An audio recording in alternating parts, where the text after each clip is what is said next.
আজকে আমরা সামওয়ান এবং এনিওয়ান এই দুটা ইনডিফিনিট প্রোনাউন্সের পার্থক্য জানব।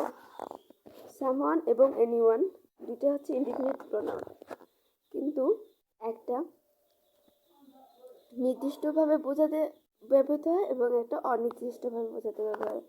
সামওয়ান বলতে কোনো কোনো অপরিচিত ব্যক্তি, কিন্তু তিনি একজন, অর্থাৎ তিনি নির্দিষ্ট একজন, আর এটা পজিটিভ সেন্টেন্সে ব্যবহৃত হয়।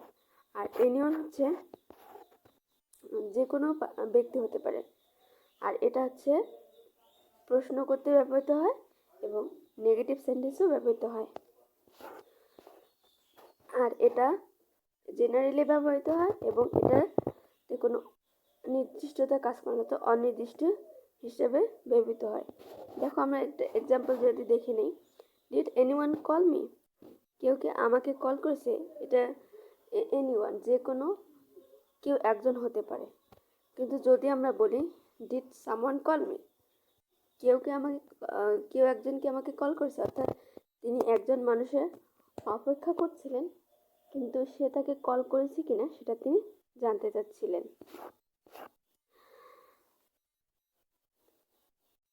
তো এই হচ্ছে পার্থক্য। আমরা যদি আরেকটা